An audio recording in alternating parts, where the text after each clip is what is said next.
IVM। पुराने जमाने की कहानियों में आपने पारस पत्थर का जिक्र अक्सर सुना होगा और पारस पत्थर के बारे में कहा जाता है कि जिस चीज से भी आप उसको टच कर दें वो सोना बन जाती है। अब क्या रोहित शर्मा भारतीय क्रिकेट के पारस के पत्थर इन दिनों बन चुके हैं? ये अपने आप में एक ऐसा सवाल है जिसका जवाब आज हम खेल नीति के प्लेटफॉर्म पर अपने तमाम क्रिकेट एक्सपर्ट से लेंगे। नमस्कार, खेल नीति पर आपका बहुत बहुत स्वागत है। मैं हूँ राजीव मिश्रा। हमारे सारे व्यूवर्स जो हमारे दर्शक हैं, श्रोता हैं, उनका भी बहुत बहुत स्वागत है। उनके सवालों का इंतजार भी रहेगा और साथ ही सभा भाई का भी स्वागत है और राजकुमार सर का भी स्वागत है, क्योंकि आज स्वागत हम इसलिए भी कर रहे हैं क्योंकि भारतीय क्रिकेट मैदान के बाहर चाहे भले ही तमाम विवादों के बीच घिरी रही हो पिछले कुछ महीनों में, लेकिन मैदान के अंदर चीजें ठीक होती नजर आ रही हैं। वर्ल्ड कप क्योंकि धीरे धीरे नजदीक आ रहा है और वर्ल्ड कप जैसे जैसे नजदीक आएगा आप खिलाड़ियों के परफॉर्मेंस को एसेस करेंगे।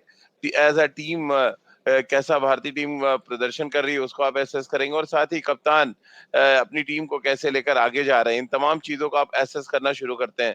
अब क्योंकि आईपीएल शुरू होगा, आईपीएल से ठीक पहले की ये आखिरी सीरीज थी जहां पर भारतीय टीम ने क्लीन स्वीप किया, लगातार 12 मैच जीतने का वर्ल्ड रिकॉर्ड बराबर किया और साथ ही 5वीं बार रोहित शर्मा क्लीन स्वीप करने में कामयाब रहे। एक और बड़ा रिकॉर्ड रोहित शर्मा ने अपने नाम किया, 125 मैच वो टी20 के खेल चुके हैं शोएब मलिक से ज्यादा, यानी कि अब वो सबसे ज्यादा टी20 इंटरनेशनल मैचेस खेलने वाले खिलाड़ी बन गए। यह इन सभी मुद्दों पे बातचीत करेंगे। सभा भाई गुड मॉर्निंग। राजकुमार सर आपका भी गुड मॉर्निंग। आप गुड हालांकि मॉर्निंग। वैसे तो रणजी ट्रॉफी के मैचेस में बिजी हैं, लेकिन trophy the trophy Rohit Sharma जीतते चले जा रहे हैं। तो सभा भाई चर्चा की शुरुआत आपसे ही कर लेते हैं। क्लीन स्वीप करना अलग बात है, जिस तरह से भारतीय टीम ने डोमिनेट किया वो डिफरेंट चीज है। कैसे देखते हैं ओवरऑल? पहले हमने न्यूजीलैंड को हराया, फिर हमने वेस्ट इंडीज को हराया और अब श्रीलंका, और तीनों ही क्लीन स्वीप किया है भारतीय टीम ने। राजीव, मैं ये देखना चाह रहा हूँ कि भारतीय टीम जो है वो प्रोग्रेस कर रही है कि नहीं। जो गलतियां हम लोगों ने पिछले विश्व कप में की थी वहां से सुधार देखने को मिला है कि नहीं। जो सारे इश्यूज जिसकी वजह से हम वो वहां पर मैचेस हारे थे, वहां पर एक परिवर्तन देखने को मिल रहा है कि नहीं। हमारे अप्रोच में एक परिवर्तन है कि नहीं। कौन कौन से प्लेयर्स को आपने चुना है, उनको आप किस तरह से ट्रस्ट कर रहे हैं। तो इन सब चीजों को अगर हम बारीकी से ध्यान देंगे राजीव, तो ये साफ नजर आता है कि धीरे धीरे करके जो टीम को संजोया जा रहा है उसमें ये सारी चीजें नजर आ रही हैं। जो जो एरियाज थे जहां पर कमजोरियां नजर आ रही थी उसको दूर किया गया है। उदाहरण के तौर पर मिडिल ऑर्डर में आपको ऐसे प्लेयर्स चाहिए जो अच्छे स्ट्राइक रेट के साथ टारगेट भी सेट करें और मैच को भी फिनिश करें, वो देखने को मिला है। पावर प्ले में आपका अप्रोच किस तरह का है, कि आपको कंजर्वेटिव अप्रोच है या फिर आप ज्यादा रन बनाने की तरफ देख रहे हैं, वहां पर एक बहुत बड़ा चेंज देखने को मिला है। आपके बॉलिंग रिसोर्सेज किस तरह के हैं, आपके पास बैटिंग ऑलराउंडर्स हैं कि नहीं, 6 बॉलिंग ऑप्शन 7 बॉलिंग ऑप्शन है कि नहीं। ये सारी चीजें आपको नहीं केवल एक खिलाड़ी में नजर आई हैं पर कई सारे प्लेयर्स में ये देखने को मिल रहा है। तो हम्म। कॉम्बिनेशन जो है वो अब नहीं केवल 11 का अच्छा नजर आ रहा है, पर मुझे लगता है कि बैकअप प्लेयर्स भी सही नजर आ रहे हैं। और धीरे धीरे करके आप इसी प्रकार से आपकी टीम जो है वो इवॉल्व करती है। रोहित शर्मा की कप्तानी में एक सुधार देखने को मिल रहा है। उनको पता है कौन से प्लेयर को कहाँ पर खिलाना है, कौन से प्लेयर को और ज्यादा अपॉर्चुनिटी देनी है। जिस तरह से जडेजा को पिछले 2 मैच उन्होंने आगे भेजा, वहां पर आकर जडेजा ने अच्छा अच्छा प्रदर्शन दिखाया। तो मुझे लगता है ये सारी चीजें दर्शा रही हैं कि जो टीम मैनेजमेंट का जो उद्देश्य है कि आप विश्व कप की तैयारी में कौन कौन से प्लेयर्स को आपको और ज्यादा मौका देना होगा, ये सारी चीजें देखने को मिल रही हैं, जो कि बहुत अच्छी बात है राजीव। राजकुमार सर, पिछली अगर हम वेस्ट इंडीज सीरीज याद करें, वनडे और टी20, तो वहाँ गेंदबाज डोमिनेट कर रहे थे। प्रसिद्ध कृष्णा ने बहुत अच्छी गेंदबाजी की, फिर रवि बिश्नोई ने महफिल लूटा टी20 फॉर्मेट में। इस सीरीज में पूरी तरह से श्रेयस अय्यर छाए रहे, तीनों मैच में 200 से ज्यादा रन बनाने वाले पहले भारतीय बल्लेबाज बने 3 मैचों की सीरीज में। क्या सबसे बड़ी फाइंड श्रेयस अय्यर को कहेंगे? और अगर फाइंड नहीं कह सकते कि वो एक लंबे अरसे से वो भारतीय टीम के साथ जुड़े हुए हैं, लेकिन क्या सबसे बड़ा पॉजिटिव उनकी बल्लेबाजी रही? काफी हद तक राजीव, श्रेयस अय्यर ने बहुत इम्प्रेस किया है सभी को। जिस तरह वो अपनी इनिंग को पेस करते हैं वो बहुत अच्छा है और बड़े स्ट्रोक्स खेल सकते हैं और उसके साथ साथ अच्छा टेम्परामेंट है, टेक्निक अच्छा है। तो कुल मिला के एक ऐसा खिलाड़ी जो भारत को मध्य क्रम में चाहिए था कि जब रोहित या विराट आउट हो जाए तो उसके बाद कोई पारी को संभाल सके। तो मुझे लगता है हम्म। कि श्रेयस अय्यर और सूर्य कुमार यादव, इन 2 प्लेयर्स में वो कैपेबिलिटी नजर आ रही है। और श्रेयस ने जिस तरह बल्लेबाजी की है तो ये बड़ी खुशी की बात है क्योंकि काफ़ी लंबे समय से हम तलाश कर रहे हैं कि मिडल ऑर्डर में जब से युवी और रैना गए हैं, मुझे लगता नहीं कि भारतीय मिडल ऑर्डर हुँ। ठीक हुआ और उसके बाद से ही तलाश जारी है तो और वो लंबा समय हो गया है। किसी भी प्लेयर को एस्टेब्लिश वहाँ पे भारतीय टीम मैनेजमेंट नहीं कर पाई, तो अब ऐसी आशा की एक किरण लगी है इन दोनों के आने से मुझे लगता है कि इनके बाद ऋषभ पंत आएँ या बीच में ऋषभ पंत आएँ, तो एक अच्छा सॉलिड मिडल ऑर्डर नज़र आ रहा है और श्रेयस अय्यर मुझे लगता है कि ज़रूर अपनी जगह बना पाएँगे वर्ल्ड कप में जिस तरह की उनकी परफ़ॉर्मेंस चल रही है। राजकुमार सर, हर्ष जैन का एक सवाल है कि कप्तानी तो चलिए ठीक है, वो कर रहे हैं और जैसे कि हमने शुरुआत में बात की कि पारस पत्थर इन दिनों बने हुए हैं, जिसको भी छू ले रहे हैं, हीरा बन जा रहा है, वो सोना बन जा रहा है। वो फिर चाहे बॉलिंग डिपार्टमेंट में एक्सपेरिमेंट्स की बात कर लें, या बैटिंग डिपार्टमेंट में जिस तरह से उन्होंने अपने बल्लेबाजों में फेथ दिखाया और हर बल्लेबाज ने लगभग कंट्रीब्यूट किया। बट उनका ये पूछना है कि रोहित एज़ अ कैप्टन तो ठीक है, बट एज़ अ बैट्समैन जो फेल हो रहे हैं, वो क्या चिंता का सबब नहीं है? 3 बहुत मैचों ज़्यादा में चिंता 50 रन भी नहीं है सवा भाई।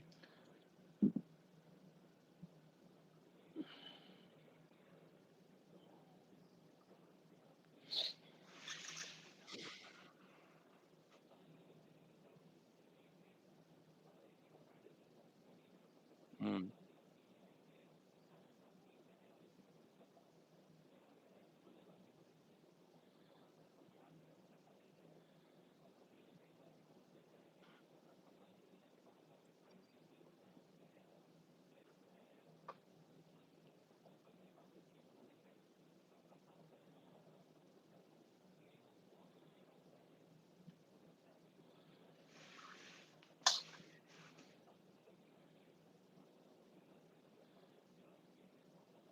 हुँ।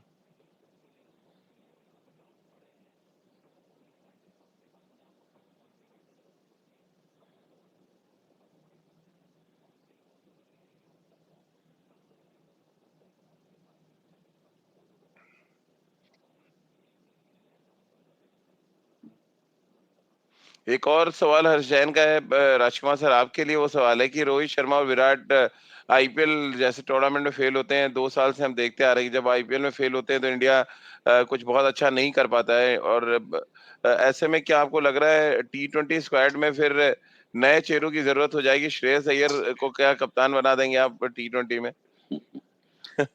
बहुत बहुत जल्दबाजी होगी ये सब कहना तो इतने एस्टैब्लिश प्लेयर को आप रोहित शर्मा जो कि मुझे लगता है टी20 के मास्टर प्लेयर हैं और जब वो इनिंग खेलते हैं तो उस दिन वो अकेले दम पर मैच जिताते हैं तो मुझे नहीं लगता कि ऐसे चेंजेस करने की जरूरत है अभी मुश्किल से भारतीय टीम दोबारा से एस्टैब्लिश कर रही है अपने आप को टी20 फॉर्मेट की बात कर रहा हूं मैं तो हुँ। अब एक अच्छे स्टेबल बैटिंग ऑर्डर लग रहा है एक सॉलिड मिडल ऑर्डर और ओपनिंग पेयर लग रहा है भारत का तो मुझे लगता है कि अगर इसी तरह की परफॉर्मेंस होती रही तो वर्ल्ड कप में भारत के चांसेस बहुत अच्छे होंगे खुशी होगी मुझे कि श्रेयस अय्यर टीम में जगह बनाए अपनी कप्तानी की तरफ तो अभी बहुत दूर है उनके लिए कप्तानी रोहित शर्मा की फॉर्म को लेके बहुत ज़्यादा सवाल है। मीत सोनी भी यही सवाल पूछ रहे हैं सभा भाई। हर्ष जैन का भी ये कहना है कि उनकी बल्लेबाजी अंडर स्क्रूटनी है और कह रहा है अगर विराट कोहली ने भी तो ऐसे बहुत सी बायलैटरल सीरीज जीती थी, और कंटिन्यू जीते हैं तीनों फॉर्मेट में।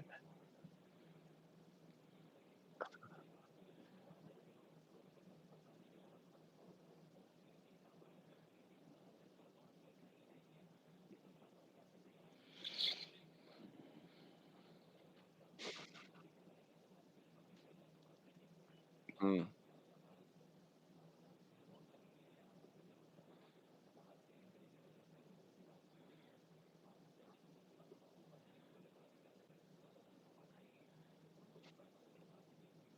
हुँ।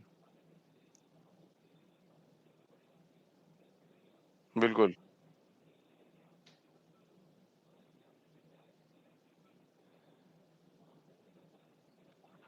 हुँ।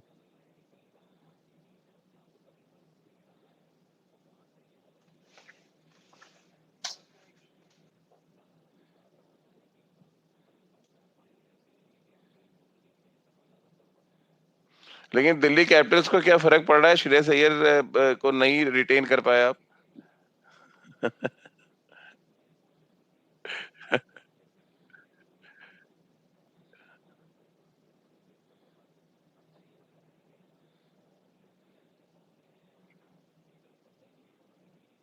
हुँ।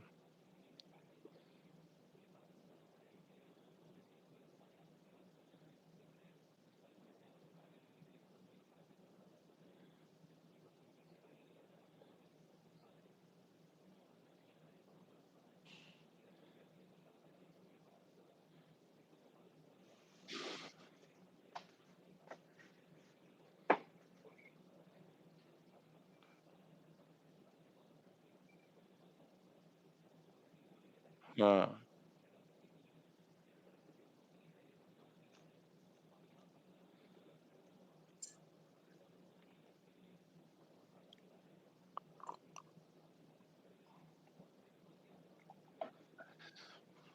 राजकुमार सर, वत्सल नारायण जी का एक सवाल है। उनका कहना है कि जिस तरह की बैटिंग नंबर 3 पर श्रेयस अय्यर ने की, क्या टीम मैनेजमेंट को ये सोचना चाहिए विराट को नंबर 4 पे खिलाया जाए और श्रेयस अय्यर नंबर 3 पे खेलें, जिस तरह से गेम को वो चला रहे हैं इन दिनों? देखिए राजीव, अभी बहुत वीक अपोजिशन के सामने, जैसे अभी सभा ने भी हाँ। कहा, मेरा भी यही मानना है कि भले वेस्ट इंडीज हो या श्रीलंका हो, दोनों ही काफी कमजोर टीमें थी। तो अभी आगे आने वाले अपोजिशंस काफी स्ट्रांग होंगे। अगर आप जब सेना कंट्रीज में खेलेंगे या उनके अगेंस्ट खेलेंगे, तो वहां पर हुँ। असली परीक्षा होती है। और आप एक 10 साल से स्टेब्लिश्ड 3 नंबर प्लेयर को हटाकर एक न्यू कमर को उसकी जगह तभी देना चाहेंगे अगर वो कुछ जी। एक्स्ट्राऑर्डिनरी परफॉर्म करे, या वो प्लेयर जो पहले से वहां पर है वो परफॉर्म ना ही कर रहा हो। तो अगर ऐसा होता है तभी इस तरह की बातें सोचने की जरूरत है। लेकिन मुझे लगता है कि ये जल्दबाजी होगी अभी। लेकिन खुशी की बात है कि श्रेयस अय्यर अच्छी बल्लेबाजी कर रहे हैं, और जो भारत को एक मिडिल ऑर्डर बैट्समैन चाहिए, वो मुझे लगता है कि उनके रूप में भारत को शायद मिल गया है। सवा भाई बड़े क्रिटिकल हैं हमारे व्यूअर्स सब। उनका कहना है कि रोहित शर्मा और विराट को टी20 के प्लेइंग 11 में एडजस्ट करना इसमें बड़ा टफ होगा, जिस तरह से यंगस्टर्स कर रहे हैं perform.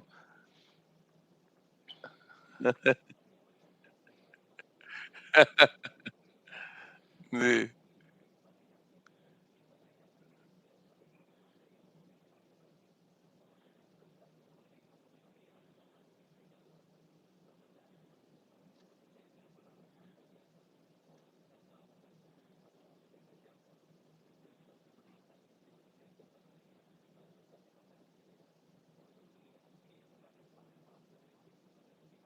Hmm.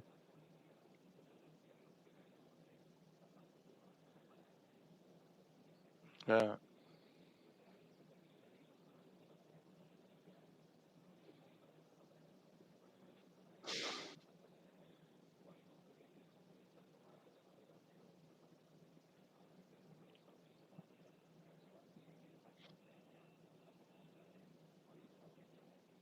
Hmm.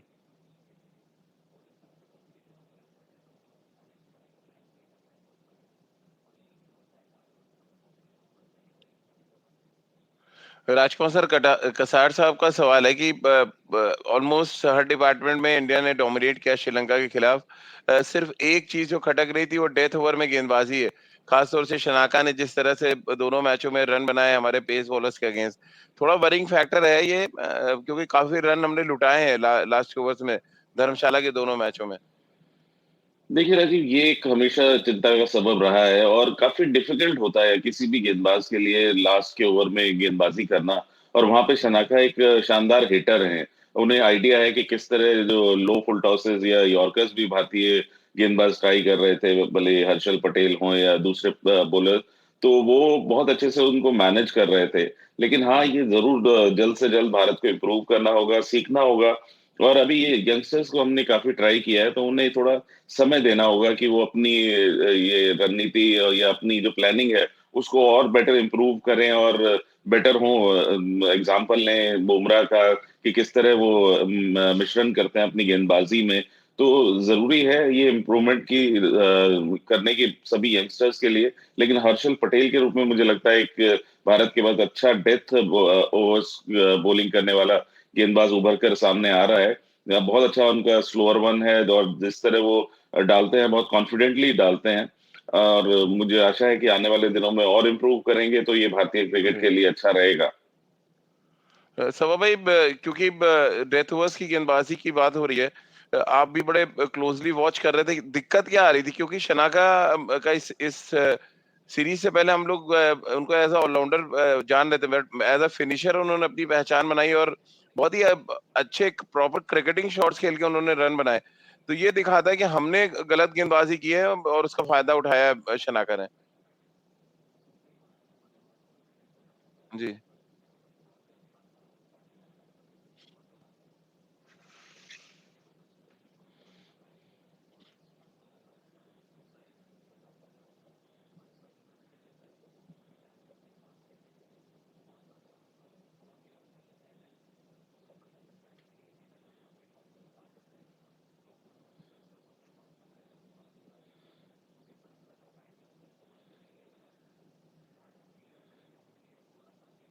Hmm.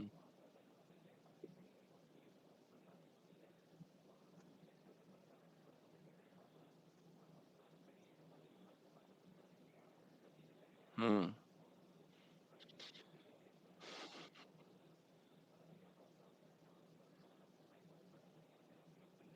Hmm.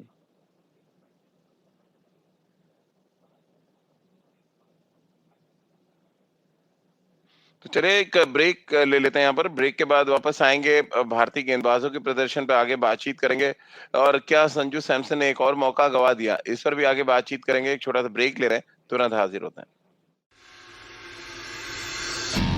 If you love cricket, listen up. The Edges and Sledges Cricket Podcast is here for you.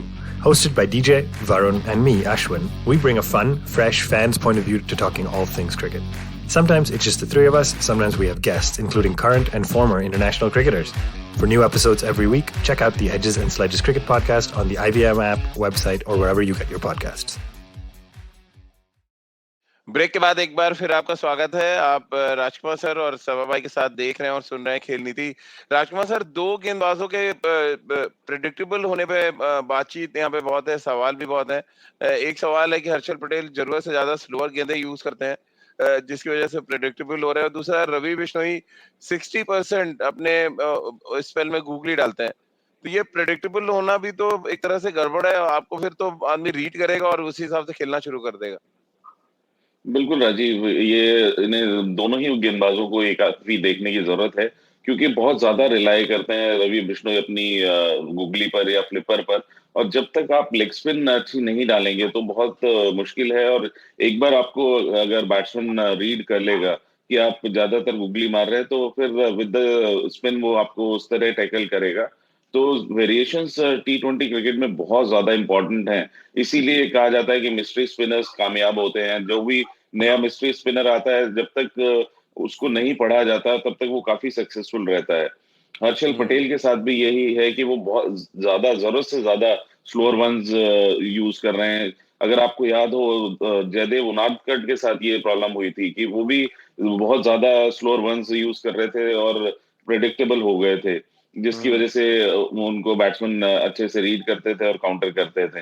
तो हर्षल को भी जरूरी है कि वो जरूरत से ज्यादा स्लोअर वंस ना डालें, बीच में मिश्रण जरूर करें, क्योंकि वो उनके पास एक बहुत अच्छा औजार है, उनके पास बहुत अच्छे से डालते हैं वो उसको। लेकिन जरूरत से ज्यादा डालेंगे तो उनको, आजकल वीडियो का जमाना है, सारी टीमें एक दूसरे के वीडियोस देखती हैं मैच से पहले, और सभी बॉलर्स को देखा जाता है, बैट्समैन अच्छे से रीड करता है कि कैसे स्लोअर वन डालते हैं ये, या कैसे क्रॉस सीम से जब बॉल डालते हैं तो क्या होता है। तो उसके तहत आपको एक कदम आगे रहना होगा। अगर आप जब तक नई कुछ इन्वेंट नहीं करेंगे या मिश्रण नहीं करेंगे तो आप प्रेडिक्टेबल हो जाएंगे और फिर आपको मार पड़नी पक्का रही है।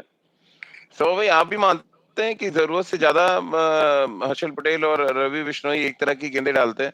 अभी तो इनिशियल है, आप बच जाते हैं, बट जैसे जैसे आप आगे इंटरनेशनल क्रिकेट खेलेंगे आपको वेरिएशन रखनी पड़ेगी। आपकी स्ट्रेंथ जो है, जो भी आप आपकी गेंदबाजी में है, उसको आप ज्यादा ही इस्तेमाल करें तो बेहतर है। देखिए, रवि बिश्नोई की पहले हम लोग बात कर लेते हैं राजीव। रवि हाँ। बिश्नोई की जो स्टॉक डिलीवरी है वो अंदर आने वाली डिलीवरी है। अच्छा। जिस तरह से रिलीज करते हैं, जहां से उनका रिलीज पॉइंट है, वो 12 o'clock या फिर एट टाइम्स मुझे लगता है 1 o'clock से बॉल डालते हैं। वहां से आप लेग स्पिन कर नहीं सकते हैं। वहां से आपकी बॉल जो है अंदर ही आएगी। ज्यादा से ज्यादा उनकी बॉल नहीं, उसी अगर हो एक्शन में भी अगर सीधी, डेवलप कर लें सभा भाई, तब तो बहुत डेंजरस हो जाएंगे वो। अगर उस एक्शन से आप डेवलप नहीं कर सकते राजू। अच्छा। उसको डेवलप करने के लिए आपको थोड़ा बहुत बाहर से बॉल बॉलिंग करनी पड़ेगी, डिलीवर करना पड़ेगा। बाहर मतलब जाना 11 o'clock से आपको बॉल डालनी होगी।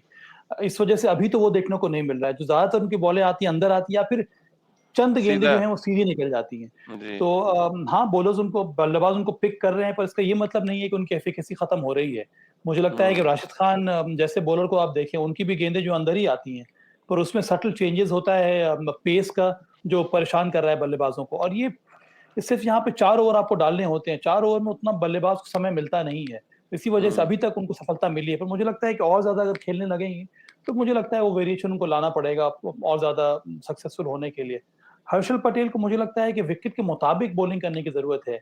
जहाँ पर हाँ ऐसी वही विकेटें उसकी हैं, हालत जहाँ है पर जी। बॉल फँसकर आ रही हैं, वहाँ पर आप वेरिएशन ज़्यादा ट्राई कर सकते हैं। जहाँ पर सपाट विकेट है धर्मशाला वाली, वहाँ पर आपको या तो शॉर्ट डिलीवरी का इस्तेमाल करना होगा, या फिर और ज़्यादा बॉलें जो हैं वो ऊपर डालनी होगी। बिकॉज़ हर्षल पटेल एक बहुत ही स्मार्ट बॉलर है। वो अपने फील्ड के हिसाब से बॉलिंग करते हैं। ये बहुत बड़ा एडवांटेज होता है किसी बॉलर के लिए। तो ये थोड़ा बहुत चेंजेस जो हैं, थोड़ा बहुत जो इम्प्रूवमेंट है, वो तो ऐसे भी होना चाहिए राजीव। नहीं तो आपने जी सही कहा कि बॉलर जो है प्रेडिक्टेबल हो जाता है, और बैट्समैन फिर तैयार रहता है उसी डिलीवरी के लिए, ताकि वो कम से कम वो उन डिलीवरी को मैक्सिमाइज़ कर पाए। तो ये सारी चीज़ें हैं जो सीखने की ज़रूरत है यहाँ पर। एक और बड़ा क्रिटिकल और क्रूशियल सवाल हम कह सकते हैं आ गया कसार साहब का। अब उनका ये पूछना है कि श्रेयस अय्यर और सूर्य कुमार यादव को क्या आप फुल स्ट्रेंथ जब इंडियन टीम खेलेगी तो उसमें प्लेइंग 11 में आप खेलते देख पा रहे हैं? सवा भाई आपके लिए सवाल है। हाँ, मेरे लिए नहीं, मैं नहीं देखना। मैं इन दोनों को एक साथ 11 में मुझे लगता है मुश्किल होगा खेलना। हाँ क्योंकि अब आपके पास जगह है कहाँ पे? आप जी नंबर 3 पर आप खिला रहे हैं विराट कोहली को, नंबर 4 पर या तो सूर्य कुमार यादव खेलेंगे या फिर श्रेयस अय्यर खेलेंगे। तो यहाँ पर मुझे लगता है कि स्काई को मौका मिलेगा नंबर 4 पर, या फिर ऋषभ पंत नंबर 5 पे फिर आपको आना होगा ऋषभ पंत के साथ, या सूर्य कुमार यादव, फिर आप वेंकटेश अय्यर होंगे जो कि बॉलिंग ऑप्शन है, और फिर रविंद्र जडेजा। तो यहाँ पर इन दोनों में से मुझे लगता है कि एक ही को जगह मिल पाएगी 11। राजकुमार सर आपके लिए बहुत सवाल आ रहे हैं। एक तो सवाल है कि क्या आप समर टेस्ट मैच देखने विराट का जाएंगे? कुछ लोग कह रहे हैं हमारी तरफ से ढेर सारी शुभकामनाएं भी दे दें। वहीं कुछ लोगों के ज़हन में बहुत गुस्सा भी है कि हर जगह पे क्राउड अलाउड है तो फिर मोहाली में क्राउड अलाउ क्यों नहीं किया गया? वो चाहे लखनऊ हो, चाहे धर्मशाला हो, या even Bengaluru day night test match में भी अलाउड है क्राउड। हर्षजैन का सवाल है कि लखनऊ में क्राउड अलाउड है, धर्मशाला में अलाउड है, बेंगलुरु में अलाउड है, तो फिर ऐसा क्या है कि मोहाली जो संवा टेस्ट मैच है, एक ऐतिहासिक टेस्ट मैच है विराट के लिए, वहाँ पे क्राउड अलाउ नहीं किया गया? देखिए, पहले तो जो सभी उनके फैंस हैं उनको मैं धन्यवाद देना चाहूंगा कि वो बहुत कंसर्न है विराट के लिए। और हुँ, मेरा भी यही मानना था कि बड़ी अफसोसजनक बात है कि वहां पर क्राउड को नहीं अलाउ किया जा रहा है। और अब ऐसा कोई रीजन नजर नहीं आ रहा था। आप उसको जी, कटेल कर सकते थे, 50% आप अलाउ कर सकते थे। और सभी देखना चाहते थे कि विराट का ये 100वां मैच है। और बावजूद इसके अब हालात भी पहले से इम्प्रूव हो गए हैं सब जगह। आप पब्लिक को अलाउ कर रहे हैं, तो सारे कोविड नॉर्म्स भी रिलैक्स कर दिए गए हैं। बावजूद इसके वहां पर नहीं अलाउ किया जाना लोकल एसोसिएशन का मुद्दा है। ये इसमें ऐसा क्यों किया गया, ऐसा शायद थोड़ा सा अनफॉर्चुनेट है। लेकिन सुनने में आया है कि काफी सारे प्रोग्राम्स वो लोग ऑर्गेनाइज कर रहे हैं। एयरपोर्ट से ही वो शायद सेलिब्रेशंस चालू कर रहे हैं विराट के लिए। एयरपोर्ट से हुँ, होटल तक, फिर होटल से स्टेडियम तक उनके लिए काफी फंक्शंस या सेलिब्रेशन वहाँ की एसोसिएशन प्लान कर रही है। लेकिन किसी भी खिलाड़ी के लिए दर्शकों का होना बहुत इम्पोर्टेंट होता है, क्योंकि एक मोटिवेशन मिलता है। और विराट तो उन खिलाड़ियों में से हैं भी जिन्हें मजा आता है जब पब्लिक चीयर करती है या जी। वोट करती है। तो बहुत अच्छा होता, लेकिन अब हालात ऐसे हैं तो इसमें कुछ किया नहीं जा सकता।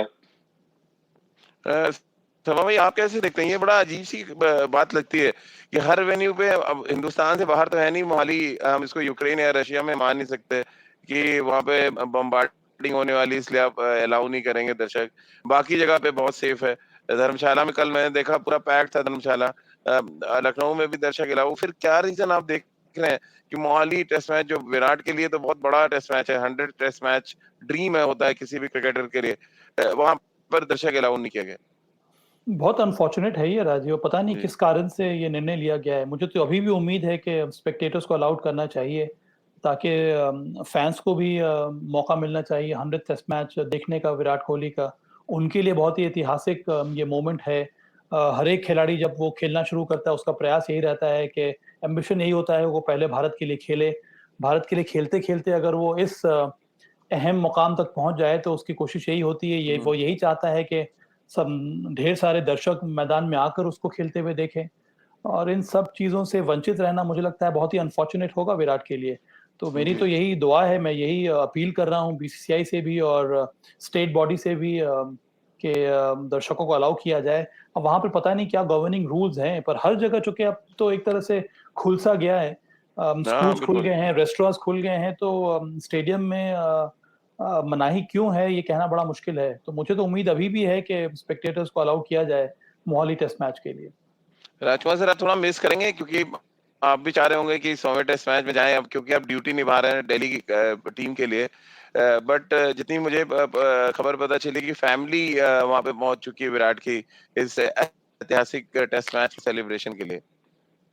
बिल्कुल राजीव, उनकी मदर और उनका ब्रदर भी वहां पे पहुंच गए हैं, क्वारंटीन में हैं वो लोग भी, क्योंकि उन्हें भी बबल में ही रहना होगा अगर प्लेयरों से मिलना है या उनके साथ रहना है, तो वो भी वहां पर हैं। लेकिन मैं भी आशा करता हूं कि वहां पे स्पेक्टेटर्स को थोड़ा बहुत जरूर अलाउ किया जाएगा। अनफॉर्चुनेटली मैं यहाँ पर हूँ रणजी ट्रॉफी टीम के साथ, तो शायद मैं पहले 2 दिन तो नहीं पहुंच पाऊंगा। कोशिश जरूर करूंगा कि वो मैच में किसी समय मैं जरूर वहां पर पहुंचूं, लेकिन क्योंकि मैं बबल में नहीं होऊंगा तो मैं उनके बबल में जाके उनसे मिल तो नहीं पाऊंगा। लेकिन हाँ, मेरी बेस्ट विशेस उनके साथ जरूर रहेंगी, जो हमेशा से रहती ही हैं।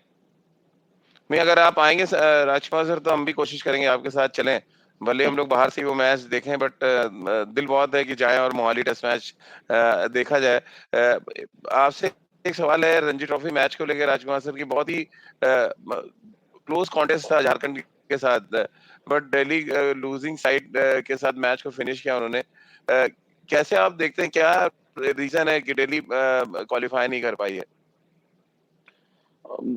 मैं कहूँगा बहुत ही अनफॉर्चुनेट रहे हम लोग। वी वर 290 फॉर 5 और हमें कुल 40-45 रन बनाने थे, 5 विकेटें हाथ में थी, लेकिन एक क्रूशल रन आउट हो गए हमारे मेन प्लेयर ललित, और उसके बाद एक दो इरेस्पॉन्सिबल शॉट्स ने एकदम से माहौल बदल दिया, जो कि हम लोग बिल्कुल क्रूज कर रहे थे कि बिल्कुल वन साइडेड मैच होगा, 10 ओवर पहले मैच खत्म हो जाएगा। लेकिन अनफॉर्चुनेट था, यही क्रिकेट है, बहुत अनप्रेडिक्टेबल है, अनसर्टेनिटीज हैं इस गेम में, और we were on the receiving end yesterday, तो इट वाज वेरी अनफॉर्चुनेट। कौन सी सवाल ये भी है कि कौन सी दो टीमें हैं जो बड़ी ताकतवर लग रही है आपको इस बार रणजी ट्रॉफी जीतने की, राजकुमार सर?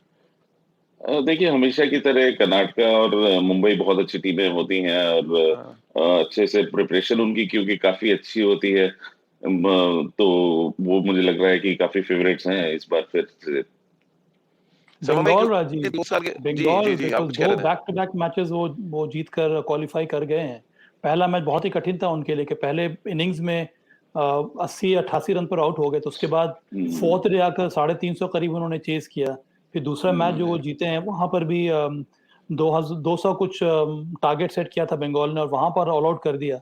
तो ये दर्शाता है कि वो टीम बहुत स्ट्रांग नजर आ रही है, कई सारे युवा प्लेयर्स हैं उस टीम में। तो मुझे लगता है कि जो भी टीमें क्वालिफाई करेंगी उनमें 3-4 कौन टीमें से हैं जिनके खिलाड़ी सभा चांसेस भाई बहुत जिन पे आप ज्यादा हैं। देख रहे हैं कि 4 डे क्रिकेट के लिए इनको आप और बेहतर तरीके से उनकी ग्रूम कर बॉलिंग सकते हैं? अटैक बहुत स्ट्रांग है राजीव। मुकेश हाँ। Kumar, Ishan Porel, Akashdeep, Shahbaz Ahmed, strong bowling attack है। उसके साथ साथ कई 2-3 जो यंगस्टर्स हैं, अभिमन्यु ईश्वरन हो गया, अभिषेक पोरेल, रिद्धिमान साहा की जगह पर जो विकेट कीपिंग कर रहे हैं इस समय, वो अच्छे बैटर हैं। तो मुझे लगता है कि ये 3-4 प्लेयर्स हैं जो कंट्रीब्यूट कर रहे हैं बहुत अच्छे तरीके से, और टीम जो है वो एकजुट होकर खेल रही है। पर राजकुमार ने सही कहा, मुंबई अगर क्वालिफाई करती है तो उनके चांसेस स्ट्रांग रहेंगे। फिर कर्नाटका हो गए, तमिलनाडु हो गए, Punjab seems to be a good side this year. अब देखते हैं कि वो क्वालिफाइंग राउंड्स में किस तरह से वो खेलते हैं या फिर नॉकआउट्स में किस तरह से वो प्रदर्शन करते हैं। चलिए, बहुत बहुत शुक्रिया सभा भाई आपका, राजकुमार सर आपका हमारे साथ जुड़ने के लिए। तो लगातार 12 जीत के साथ रोहित शर्मा वर्ल्ड रिकॉर्ड बराबर कर चुके हैं, और एक अगला मुकाबला जीतते ही वो भारतीय टीम को कम से कम दुनिया की नंबर 1 टीम बना देंगे, जो लगातार 13 मैच जीतेगी। इसके लिए हमें थोड़ा सा इंतजार करना पड़ेगा, क्योंकि अब आईपीएल के मैचेस शुरू होंगे। उससे ठीक पहले भारत 2 टेस्ट मैच खेलेगा, जिनमें से एक टेस्ट मैच मोहाली में खेला जाएगा, जो विराट कोहली का 100वां टेस्ट मैच होगा। और खेल नीति के प्लेटफॉर्म पर हम राजकुमार सर का एक स्पेशल इंटरव्यू भी लेके आएंगे आपके लिए, जहां पे विराट के पूरे सफर पे हम बातचीत उनसे करेंगे और कोशिश करेंगे कि हम विराट के परिवार से किसी एक सदस्य को ले आए या उनके भाई को ले आए, खास तौर से जिनसे हम बातचीत कर सकें खेल नीति के प्लेटफॉर्म पर कैसे बचपन से लेके और 100वें टेस्ट मैच तक का सफर आप सिर्फ खेल नीति के प्लेटफॉर्म पे सुन पाएंगे। तो आप जुड़िए खेल नीति के साथ रोज सुबह 9:30 पर खेल नीति के यूट्यूब चैनल और IVM के फेसबुक पेज पर। इसके अलावा आप मुझसे जुड़ सकते हैं और अपने सवाल भेज सकते हैं। @राजीव मिश्र मेरा ट्विटर हैंडल है। खेल नीति के ट्विटर हैंडल पर भी आप अपने सवाल भेज सकते हैं। खेल नीति भी हमारा प्लेटफॉर्म है। इसके अलावा आप खेल नीति का हर एपिसोड सुन सकते हैं IVM ऐप पर, IVMpodcast.com पर, गाना, Spotify, सावन, गूगल पॉडकास्ट या अन्य IVM पॉडकास्टिंग नेटवर्क पर। आप सभी का बहुत बहुत शुक्रिया हमारे साथ जुड़ने के लिए।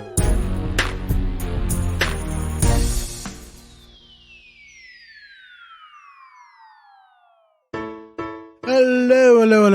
It's been another great week on the IVM Podcast Network. On Raw and Organic, Kunal talks to Shivjit Gatke and Zahir Khan about how they came up with Step Set Go, a bootstrap startup. On Khel Niti, friend of the network Saurabh Pant joins Rajiv Mishra, Ayaz Memon and Sabah Karim to preview the India vs Sri Lanka series. On Paisa Vaisa, Anupam speaks to Ram Iyer. He is the founder and CEO of the Viant Network. They discuss how trade finance works for local shops and SMEs. What is an oblate spheroid? The simplified hosts deconstruct the American football game and all there is to it. And on the Filter Coffee podcast, Karthik is in conversation with the Delhi High Court advocate Rohan Alva. They talk about his book, Liberty After Freedom, a history of Article 21, due process and the Constitution of India. Do follow us on social media. We're IVM Podcast on Twitter, Facebook, Instagram, and LinkedIn. And remember, if you're enjoying this show or any of our other shows for that matter, please do tell a friend. It really helps us. Don't forget to rate us on any of the platforms that you're listening to. And also remember, you can check us out on YouTube at www.ivmpodcast.com/YouTube. And finally, we'd like to thank our sponsors this week, Bank of Baroda and HDFC Life Insurance. Thank you so much for making this possible. Inflation, fiscal deficit, GDP, MSP, NPA, equity market वगैरह वगैरह। दोस्तों, हमने सारे शब्द TV या अखबार में जरूर देखे होंगे या फिर सुने होंगे, पर हम में से कितने लोग हैं जो ये जानते हैं कि इन सब का सीधा प्रभाव पड़ता है हमारी सैलरी पर, हमारे इंक्रीमेंट पर और कमबख्त हमारे खर्चों पर। दोस्तों, मेरा नाम है अभिनव त्रिवेदी और मैं बात कर रहा हूँ इक्का दुक्का इकोनॉमी पॉडकास्ट से, जहाँ पे इस तरह के इकोनॉमिक और फाइनेंशियल टर्म्स को मैं जोड़ूंगा सीधा आपकी जेब से। हर मंगलवार एक नया एपिसोड सुने IVM पॉडकास्ट की वेबसाइट, ऐप या फिर किसी भी अन्य पॉडकास्ट प्लेटफॉर्म पर।